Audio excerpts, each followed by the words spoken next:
In this video, I'll explain how you can make a woman genuinely desire you like fast, be invested in you, and be loyal and follow your lead and be super feminine and submissive. So if you're like my clients, you basically go through this cycle of attracting women, short term, no problem whatsoever. But over time, they lose interest. Like, you're a great listener, you're a great provider, you like pay for fancy dates and whatnot. But over time, like, she stops being feminine and is less invested and is bossy, goes cold, and then dumps you. Number one driver for that pattern is basically your level of attainability. Attainability, if you've never heard of this word, is basically a measure of how easy something of value is to obtain relative to the effort required. Now, in the context of attraction, this means how much effort does she have to put in to get what she wants, aka your love, attention, validation, emotional connection, and also how much effort do you have to put in to get what you want, However, there is a bit of a paradox, which I'll explain in just a second. But before that, I want to go a bit more into detail in terms of what attainability actually is. So think of attainability like as a scale from 1 to 10. And like, you have to understand that there are 3 zones. 2 zones like completely fuck up your attraction. And 1 zone is basically the only one that guarantees long-term attraction and desire and her being feminine. So the first zone that ruins attraction is what I call the Kevin zone, and it ranges between, let's say, 1 and 6. Yeah, this is the zone most men fall into when they fall in love and unconsciously destroy attraction. What happens is that over time, like, because you love a woman, for example, like, your standards drop. Yeah, you start being easily pleased and you give her the full princess treatment. Great dates, again, you're a great listener, and you do not expect much in return, right? Because you love her. And at first, it feels amazing to her and also to you, and you both are like in this honeymoon period, right? But then over time, this honeymoon ends and she starts pulling back. But you think, if I just try harder, she'll become warmer again, because that's the logical thing to do. It always worked in the past, so why shouldn't it work now with her? Because attraction does not follow this logical paradigm. Attraction is highly emotional. Paradoxically, the more effort you put in without her having to put any effort in herself, like, the worse it gets. Think of it this way, like when you play a video game on easy mode, right? Which is fun at first, right? But then, like, when there's 0 effort required to get to the next level, you fucking get bored. Like, it's too easy. And the same applies to attraction and women in general. When it's too easy, when it's too attainable, yeah, it's like, it's not worth the reward. Like, the value or the reward loses its value. And in the context of attraction, that's basically your love and your attention. It becomes valueless or worthless. Like, I know this sounds harsh, or as harsh as this sounds, but attraction is primal, and primal, aka nature, does not give a fuck about your feelings. She can still love you, right? But she will not be attracted to you anymore, because your attention and your like validation is not really worth it anymore. And that's when she breaks up. A lot of women break up with men who they really love but are not sexually attracted to anymore. Now, a lot of guys think that the solution is like to make her really work for it really hard, right? And that's when they enter like another Kevin zone, which is on the attainability scale, the 9 or 10 zone. In that zone, you basically like are impossible to please. Nothing she ever does is good enough. A lot of red pill coaches will teach you to behave like that, this hyper masculine alpha, right? In my point of view, this is backward thinking, because it misses this like one crucial ingredient of the equation, which is basically the effort reward principle. Like, there's no incentive and no hope anymore. No matter what she does, it's never good enough. And that removes the entire like reward from the equation. And if there's no reward, 99% of women will not want to pursue this. No human would want to do that. Let's use the video game analogy again. Like, if you played a video game on max difficulty, but you never win the fucking game, like, how long before you say, fuck this shit, it's pointless? Because there's no incentive anymore. All you do is put effort in, but there's no gratification, and then you quit. Now, granted, does this hypermasculine approach work with some women? Yes, it does, with the one from Miami, because these women do not have any like self-respect, no self-esteem, and they're mentally unstable. They might even have an anxious attachment style. But why would you want to entertain these women? You might be wondering, okay, what is the ideal attainability zone that makes women stay? What makes them say, okay, this is the fucking guy, I'd be stupid to ever leave him? This zone happens on zone 7 and 8, which I call the Hercules zone. That's basically the sweet spot for attraction. That's where you have high standards, but they are somewhat attainable if you put in the work. Actually, man, super simple to become or enter that zone wants to become Hercules. And the fastest and best way to become Hercules is by integrating what I call your red and orange masculine frame. I think of masculine frame as like a color spectrum, a color palette, and this spectrum or color palette has like 4 like frame colors. There's blue and purple, and they stand for like your compassionate and empathetic side. You know, like this part of your frame is understanding, very empathetic. You know, that's where you like a great listener, which you need to build actually like a deeper emotional connection with women, which is what we want, right? Then on top of that, we have your red frame, which is your grounded, assertive side.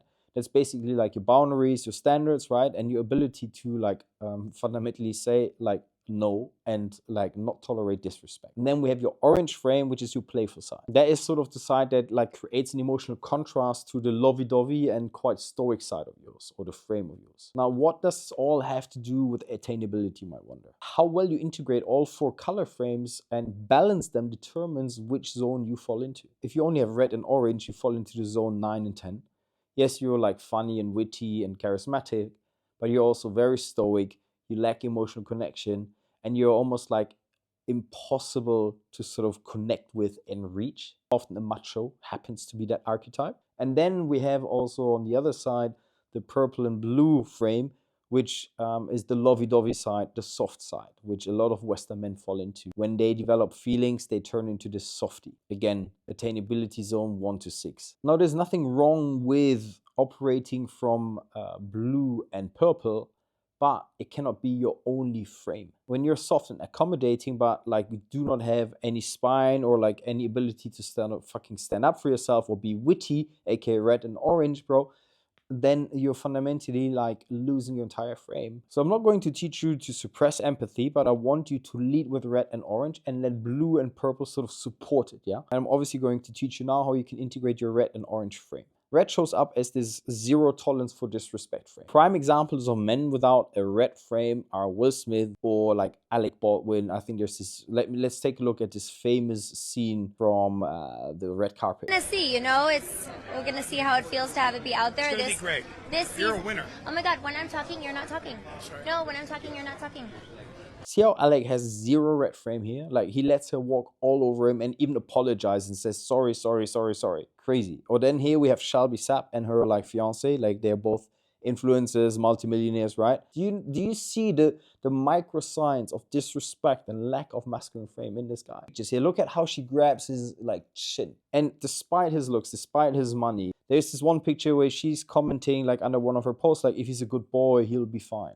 Do you think a woman that respects you would ever say this publicly? You truly love a woman, right? And want her to be feminine and stay attracted to you forever, man. You must show strong red frame, which you do through showing leadership skills. And a leader, aka Hercules, like as that kind of leader, you have to make decisions that women need, not what they want. And this starts by not tolerating disrespect. This starts by selling like, stop doing this. And yes, it might upset her, but like over time she'll come around, man, and she'll feel extremely safe actually as a result of you putting her in her place, because it shows that you can stand up to her and also stand up for the relationship. You can protect this relationship of yours. Like, great leaders do not care about the individual's feelings if the let's say the club or the relationship is at risk. And if a woman can just push you around, that means that you're too attainable because you're too soft. You lose your value, you lose your worth as a great partner, meaning you don't become special. You're just like any other guy out there. Let me give you another example. Like last year, Sandra and I, we were at the airport and like she did something completely out of the ordinary. She was super stressed because the airport was crowded as fuck.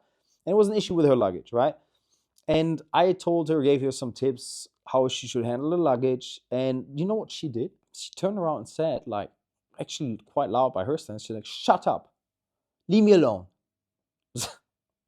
What? That was a big mistake, trust me. Like, guess what I did? I looked at her and I just had this, did you just say that? And do you want to take that back? Kind of look and facial expression. Now, what I didn't do was lose my temper. What I didn't do was lash out. What I didn't do was also saying, oh, happens, no problem, I know you were stressed. Both would have conveyed weak frame. So what I did, I don't remember the exact words, was like after this happened, I let like 2-3 seconds pass. I let her deal with her luggage. I let her get on with this. And then when she came back, she already like started to apologize. She was like very apologetic. She was very sorry. You could see it all over her face as well. And I told her, you know what, Sandra, I totally get that you're stressed. But if you ever disrespect me in public like that, like you did again, like earlier here, like I'm gone. I wish I could show you footage of how feminine she became, how submissive she became in that moment. Setting this boundary, putting her like in her place in that moment, respectfully, calmly, is extremely attractive because she suddenly realized, oh wow, I cannot just get away with shitty behavior. I actually have to put in effort to keep him around. However, when you set that kind of boundary, you have to mean it. You have to be willing and able to fucking walk away, man. If you don't do that, you're fucked, because it shows that you're just a smokescreen. There's a facade without any substance. Now, a lot of new age spiritual coaches, like these David Dayada, like superior way of the male, whatever, like will teach you like, oh, like never ever like threaten to leave because it might trigger her anxious attachment style. A lot of therapists will yap about this as well. And while I do agree with the fact that you should not unnecessarily like trigger someone's attachment style, right? We're also fucking adults here. I'm not her therapist. It's not my fucking responsibility to deal with her fucking trauma. I can be patient, I can be compassionate, I can say, hey, take some time to heal this, yada yada yada. But make sure that your fucking trauma does not fucking cross the lines of disrespect or respect. It does not fucking jeopardize the integrity of this relationship, of this situationship or this interaction or the thing that we are having here. I've explained to you, by the way, like how you set those boundaries, right? But like there is something that I haven't told you yet, and there are two things actually. First, you need to know what your boundaries are. You need to learn what you stand for, and you need to know your values. Let me show you how I sort of walk through this or teach my clients this on a weekly basis.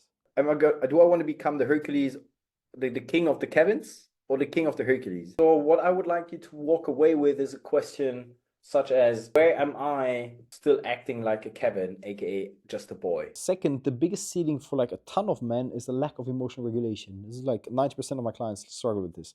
Like they know what they need to do, but in the moment when like it actually matters, you know, when they need to set a boundary, when they need to be a leader, they freeze, they shut down. But they're like a deer in the headlight. How do you prevent that from happening? You need to learn to regulate your emotions, because you shut down because your emotions are overwhelming you. Only through emotional regulation will you have the power to show up as a regulated leader in moments that matter. So there are two ways how I teach this in my mentorship. One is through weekly sessions with my clients, and then we have daily practices. So one of the techniques that I teach is box breathing, where fundamentally you inhale for 4 seconds, you hold that for 7 seconds, and you exhale for 8 seconds. And you do that for like 10 minutes, right? Every day. We do this because this breathing regulates the nervous system, and the nervous system is responsible for your emotional regulation. I want to look into orange frame with you right now. Like an orange frame is basically like how you regulate attainability through like emotional contrast, right? Like primarily through charisma. And the issue with most men is basically that over time, when they develop feelings, they become so fucking boring and lame over time, like in relationships, because they never learn the art of conversation. Like their conversations are often like only, they evolve around like chores, logistics. How are you? How's your day been? Do you want to meet up? A bit of lovey-dovey. How are you feeling? Blah, blah, blah, blah, blah. But that is not sufficient to build attraction, because it's boring, and boring fucks with your attainability, because it reduces your value as a partner. And you got to also ask yourself, like, don't you want a more playful relationship too? Like, where it's light and fun. It's not always this heavy therapy talk. And actually, you're both just like cool people and like walk through life without these endless arguments, and everything is about sex and intimacy and love and having like a great connection. How do you achieve that? Orange frame. So one of the most powerful orange frame behaviors is what I call like assuming attraction. Like I do this all the time with women, and it's like like it drives them crazy, and they love it because it annoys them, and it is also stimulating for them. So it builds this emotional contrast, which again improves my attainability. A lot of men can't get this in their head because they think attraction is logical, but it's not. Like assuming attraction isn't logical at all. Assuming attraction means whatever she does to impress me, to seduce me, to win me over. I flip the script, because usually it's the other way around. It's usually the guys who are trying to win a woman over. I'm going to show you how I coach my clients with this. Me, which is a big age gap for me if the intention is dating. Just had to be upfront and transparent because I hate wasting people's time or play games. Now the response is, you'll find I'm a very unusual 34-year-old. I don't want to throw anyone under the bus here, but why is this response a bad response? It's too serious, I would say. Because he's trying to qualify, right? It makes you look so needy. It's like, oh no, look at me, I'm special, I'm different. I would say something, I like old timers or something. Yeah. I like women with experience or something. Roberto wants to get unmatched. Report this. By the way, man, if you feel like shit, man, I'd love to become more playful so I can keep relationships, you know, like fun and also become Hercules and keep my woman attracted and make her feminine. I'd love to work with you. Why don't we figure out if we are a good fit for each other? Click the link below and book a call. So to unlock this orange frame, you need to be witty and confident, right? You need to be like confident enough to pull this off. And once you're confident enough to pull this off, you can use a specific technique that I call like playful misinterpretation to create this tension, you know? So why does this playful misinterpretation make you less attainable? Because you position yourself as a Hercules, you trigger one of her most prime desires, which is to tame a wild lion. So how do you display this like purposeful misinterpretation? How do you become so playful? Again, you slightly misunderstand her words in a playful way, pushing it as far as like almost annoying her a bit. And that is super attractive because only a man who isn't afraid of losing her can afford to do that. Again, this outcome independence is deeply attractive because it signals status, right? Confidence, self-worth, self-belief, all things women are drawn to because it makes them feel safe. And on top of that, it like activates this effort reward loop again, right? Like she has to work for it a bit to become like a target of yours. So she has to also work for it to make keep the relationship alive rather than just you putting in the effort. So let me give you a couple of examples. So when Sandra sends me like a selfie of hers, you know, like a body shot, you know, stuff like that, some sexy stuff, I always say things like, oh, making sure I don't forget your pretty face. Or someone's trying to seduce me again. Huh? Do you see what I'm doing here? I'm playfully misinterpreting what she's sending me, and I assume attraction. I assume that she's trying to get me to do something. Or there was this other girl I was dating, and I told her to improve her hug game. You know, that's always a theme that I used to run. And then she gave me shit test, and she said, oh, it sounds like you're always begging for hugs, you know? Now, as a Kevin, right, I could have responded with like, oh, no, I'm sorry, I didn't mean to, which would be extremely unattractive. What I did instead said like, oh, stop projecting your fantasies, please, you know? Which again assumes that she's after me rather than the other way around. Now that you understand how to keep a woman attracted, you also want to make sure that you do not make the 5 mistakes that a lot of guys make in relationships that completely like destroy the relationship. And I've put together a video that you should watch here.